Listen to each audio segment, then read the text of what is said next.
Buenos días, bienvenidos a una nueva clase de la materia lógica computacional y representación del conocimiento. El día de hoy vamos a iniciar con la revisión de las definiciones que les habían sido asignadas bajo la modalidad de aula invertida para que ustedes revisaran las definiciones y luego discutirlas aquí en clase. Habíamos dicho que la definición 36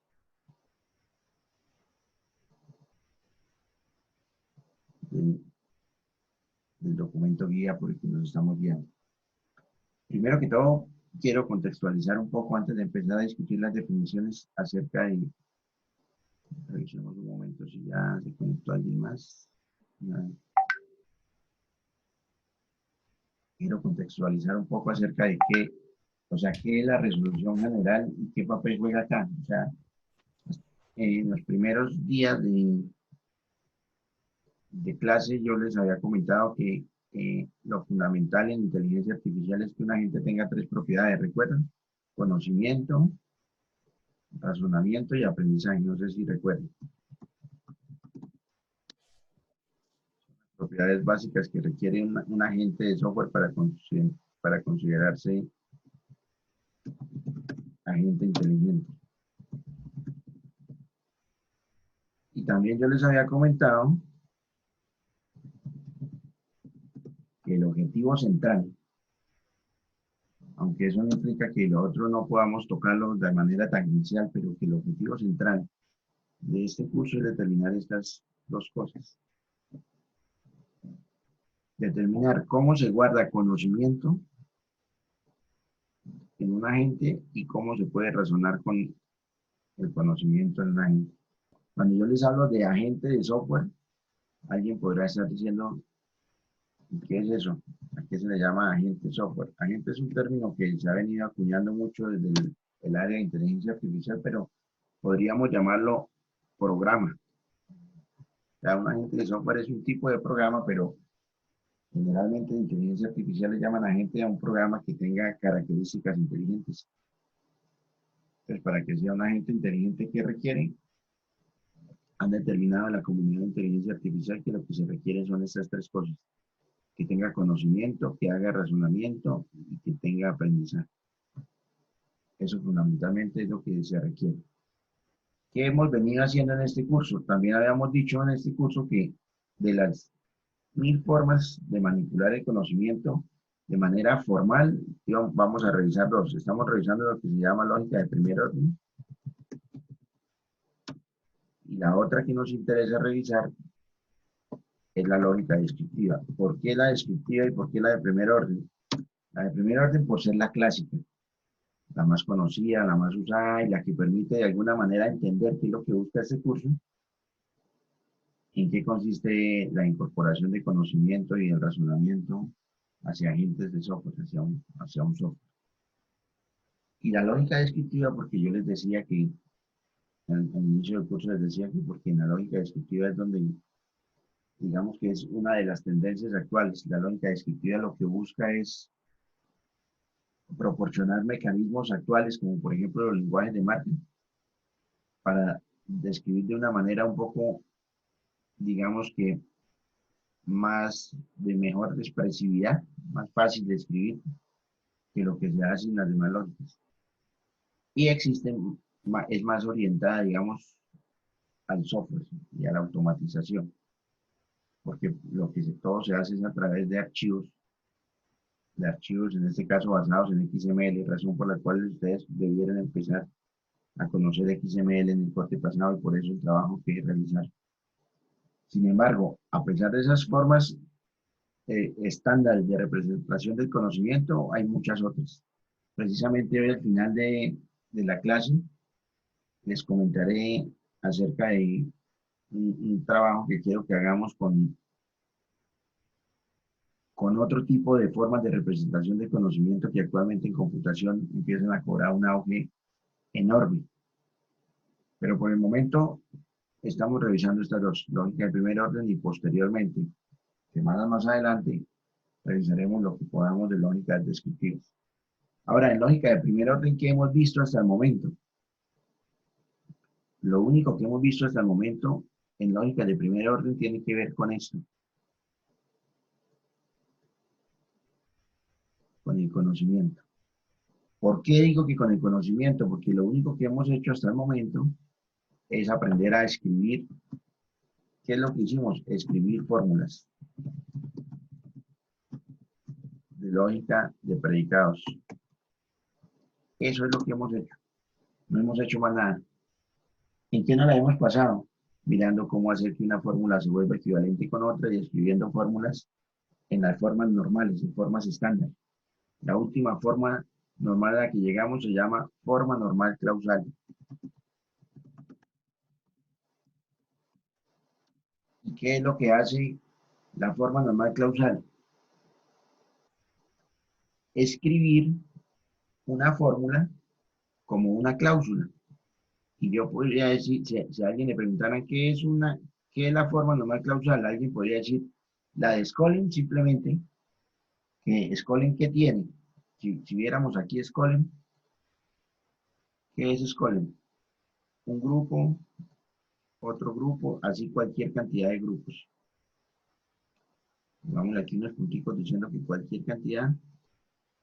¿Y unidos por qué? Aquí están unidos por I, porque lo que está dentro de la forma normal de Skolem, acá por este lado, ¿qué tendrá que haber en Skolem? ¿Quién me dice? Esto que Operadores universales solo o cuantificadores cuantificadores. universales, ¿cierto? Lo único que hay Sí, señor. que habrá en Skolem son cuantificadores universales. Ahora, si nos decía, ¿qué nos dice la forma normal clausal? ¿Qué tenemos que hacer? Pues la forma normal clausal nos dice, listo, de que usted lo tenga en Skolem ya no tiene problema, porque simplemente que tiene que escribirlo como un conjunto de cláusulas. Nos dice, y las I, cámbielas por comas. Y escriba cada cláusula. Eso nos dice la forma normal clausal, ¿cierto? O sea, tener en clausal es la misma cosa que tener en Skolem, lo que cambia la escritura. Entonces, ¿qué es la forma normal clausal? Un conjunto de cláusulas. ¿Preguntas hasta ahí? Ahora, si le ponemos la lupa a una de esas cláusulas y la miramos por dentro, ¿qué lleva esas cláusulas? Un montón de literales, los que sean de una cláusula de cualquier tamaño, unidos por O. Eso es una cláusula. ¿Está claro entonces qué es una cláusula? Son literales, donde los literales, ¿qué tienen que ser? Pues tienen que ser átomos, predicados, unidos por O. ¿Por qué tienen que ser predicados? Porque lo único que representa valores de verdad en lógica de predicados son los predicados. Recuerde que el alfabeto de lógica de lógica de predicados está compuesto por variables, constantes, funciones y predicados. Las variables, las constantes y las funciones representan es un elemento del dominio. Los predicados representan un valor de verdad. Si este es un operador lógico, lo que tiene que tener como operando son valores de verdad. O sea que los literales son predicados. ¿De acuerdo? ¿Eso qué quiere decir? Que si nos pidieran ampliar la representación de una cláusula, lo que vemos es algo como así.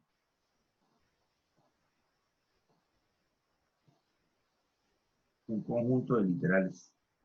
Cada celita esa podría representar lo que ahí llaman literal, y a veces lo llaman así, más abajo lo llaman así, J. O sea, un literal. ¿Qué representa el IJ? ¿El I irá de cuál cláusula? La primera cláusula I valdrá 1. Y J, la posición que ocupa ese literal dentro de la cláusula. O sea que aquí el primero, ¿cuál sería? Literal 1 J, o sea, el primer literal de la cláusula J, el segundo literal 2 J, segundo literal de la cláusula J, y así sucesivamente. ¿De acuerdo, ahí? Ahora ustedes dirán, ¿y por qué me dice todo eso? Porque como les digo, hasta el momento ya conocemos cómo se escriben las fórmulas. Ahora vamos a empezar a conocer un poco cómo se razona sobre esas fórmulas. Todos tenemos de manera intuitiva un concepto de razonamiento. Nosotros sabemos que de pronto si a alguien le dijeran, defina con sus propias palabras qué es razonamiento. Alguien podría decir, razonar es como atar cabos. Yo les decía alguna vez en clase que es como lo que hacen las señoras chismosas es algo parecido a un razonamiento, pero no es un razonamiento de lógica. Porque ¿qué hace una persona que es chismosa? Toma conocimiento, toma cierto conocimiento. Y a partir de ese conocimiento, que no siempre es verdadero, o a veces son supuestos imaginarios, obtiene nuevo conocimiento y lo da por cierto. Fíjense que en lógica no es así. En lógica se toma conocimiento que existe y a partir de ese conocimiento se obtiene nuevo conocimiento, pero en el caso de lógica sí es conocimiento válido y formal, matemáticamente demostrado. ¿A qué me refiero?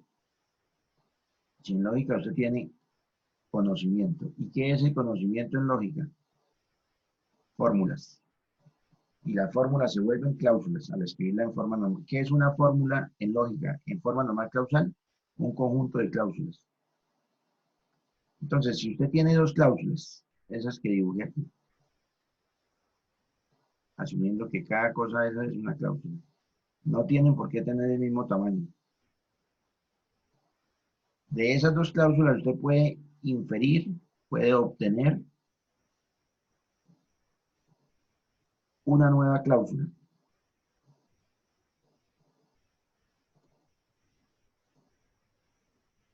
Y una cláusula que es conocimiento válido. ¿A qué me refiero con ser conocimiento válido? ¿Recuerdan cuando vimos lo de interpretaciones? Pues que todo lo que sea interpretar modelo acá también va, de todo lo que esto sea modelo, eso también será modelo. Es decir, una cláusula que está ajustada realmente al conocimiento válido. Esto es consecuencia lógica, recuerden también la definición de consecuencia lógica. Esta nueva cláusula, que aquí la vamos a llamar resolvente, y ya miraremos por qué. Cuando le digo aquí es, en lógica es de primer orden, ese resolvente es producto de haber hecho algún tipo de razonamiento con estas cláusulas, llamémoslas a estas si quieres C1 y C2.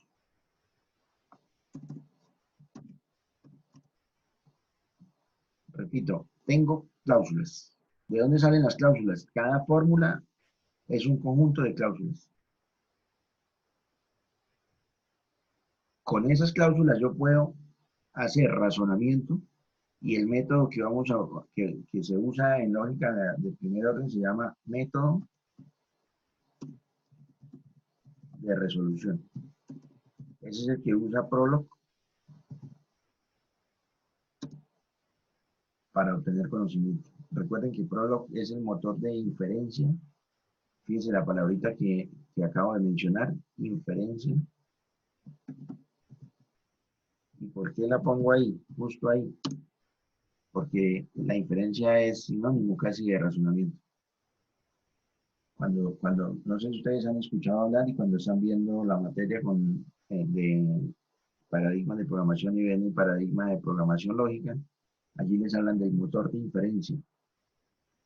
Casi nunca se habla del razonamiento que hace.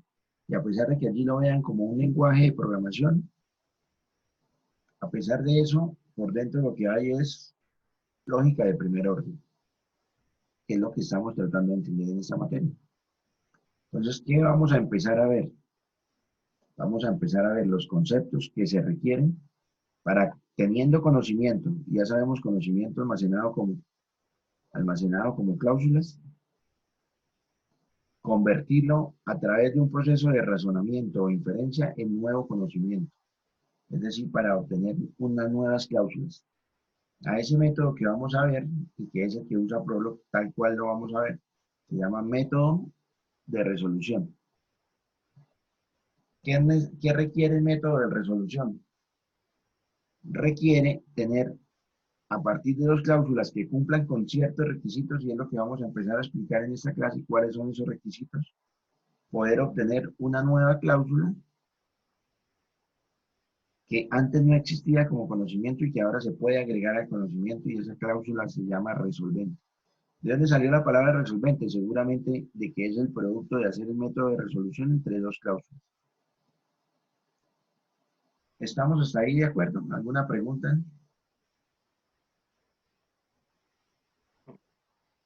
¿Qué duda le surgen? ¿Se fueron? ¿Están No, por ahí?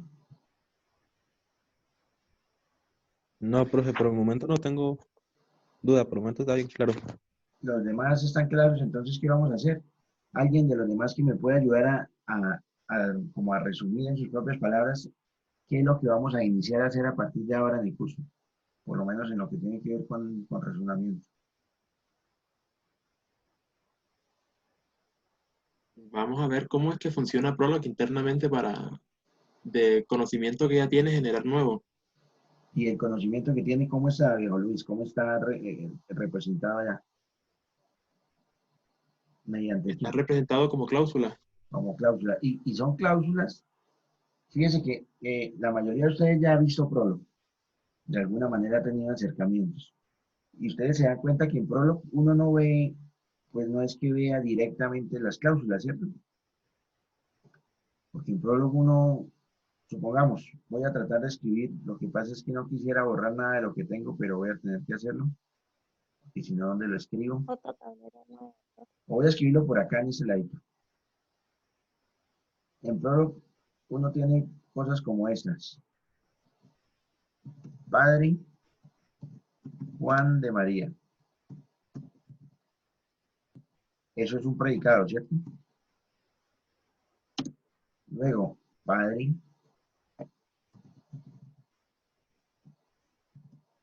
María de Pedro. Otro predicado. Luego, Padre María de Felipe. Listo, no voy a escribir más.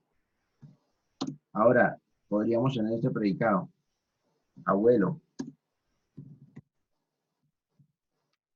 X. Dije que la escribí en mayúsculas porque Prolog las variables las escribe en mayúsculas. X de Y, sí.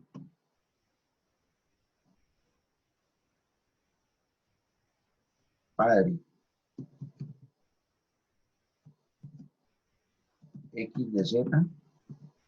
Y la coma es un I en Prolog.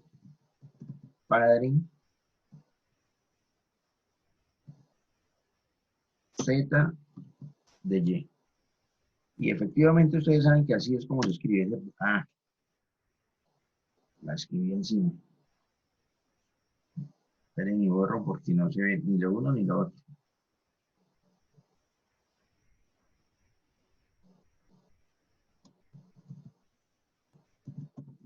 María de alguien era, no sé si uno se llamaba, creo que Felipe, y el otro no sé cómo lo ha llamado, pongámosle Pedro.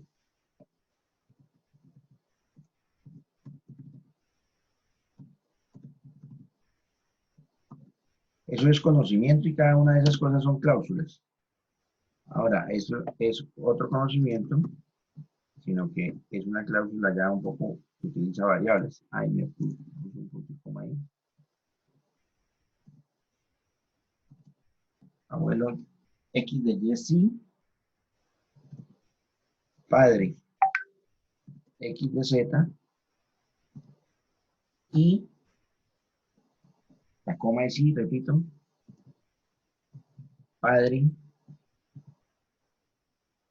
Z de Y. Todos tenemos claro que esto que está acá es un programa en Prolog. De estas tres primeras cláusulas no tenemos problema en saber que una cláusula, porque sería una cláusula de un solo literal, un solo predicado. Padre es un predicado que devuelve verdadero si Juan es papá de María, o falso si no lo es, verdadero si María es mamá de Felipe, etc. En este caso lo estamos asumiendo como verdaderos, o sea, eso es conocimiento que ya se tiene por cierto. No lo asume que si se le dio ahí es porque es verdadero, ya le estamos alimentando ese conocimiento.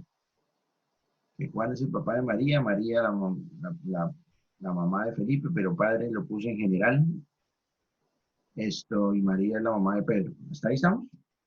También estamos diciendo que abuelo X de Y, y fíjense que esa fórmula sí podríamos escribirla un poquito distinta.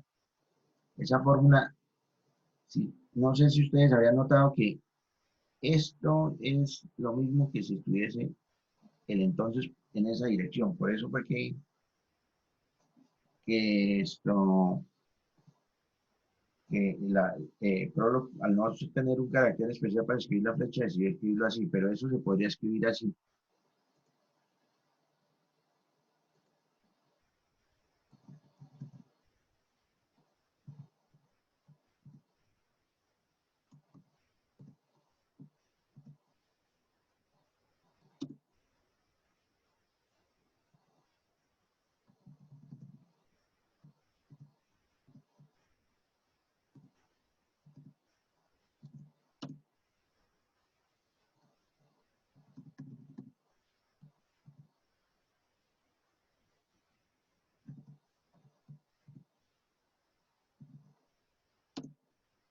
Voy a escribirlo y ustedes me dicen si sí o no.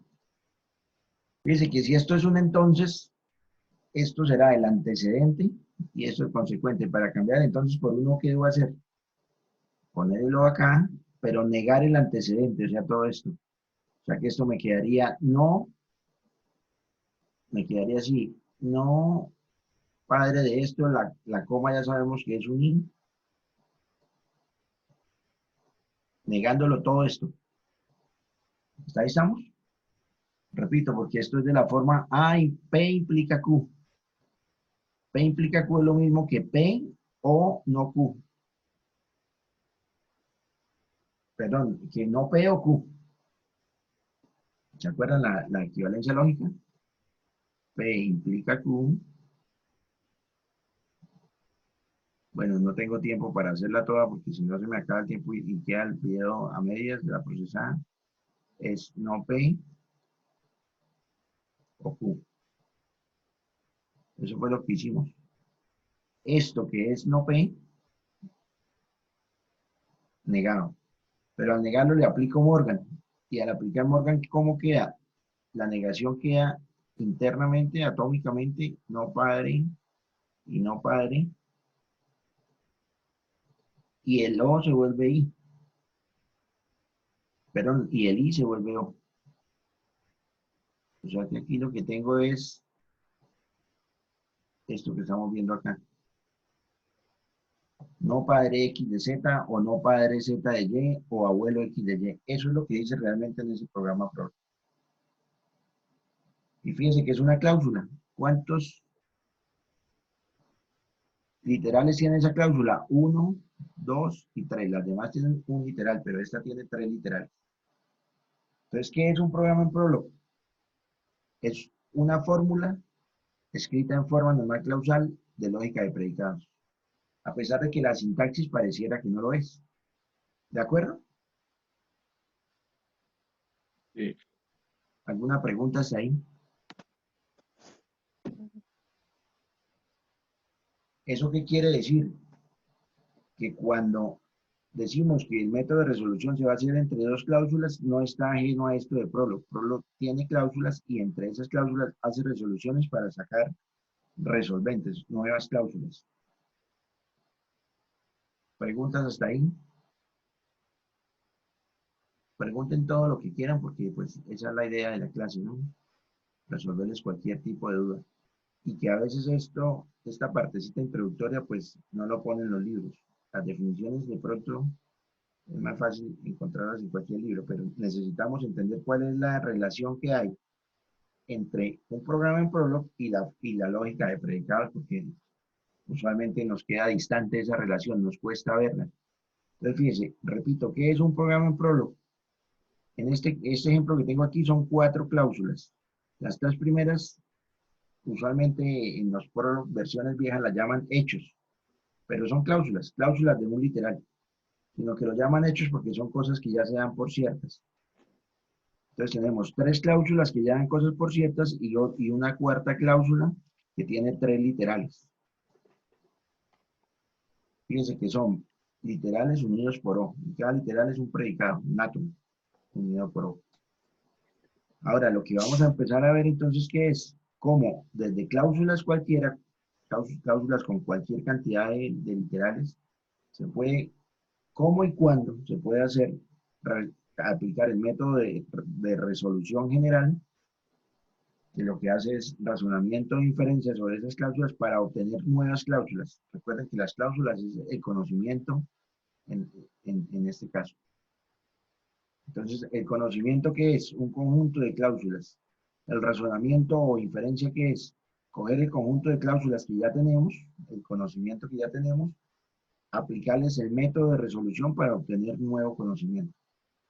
Por eso, cuando acá, por ejemplo, uno le pregunta a Prolog, abuelo, ¿Juan de quién? Entonces Prolog nos va a devolver X igual a Felipe. Y luego nos va a decir X igual a Pedro. ¿Por qué? Porque él fue e infirió y de todo el proceso de inferencia que hizo, consiguió nuevas cláusulas, nuevo conocimiento y de ese conocimiento pudo obtener esto. ¿De acuerdo? Lo que vamos a aprender a lo largo de las siguientes clases es cómo hace Prolog precisamente para lograr esto.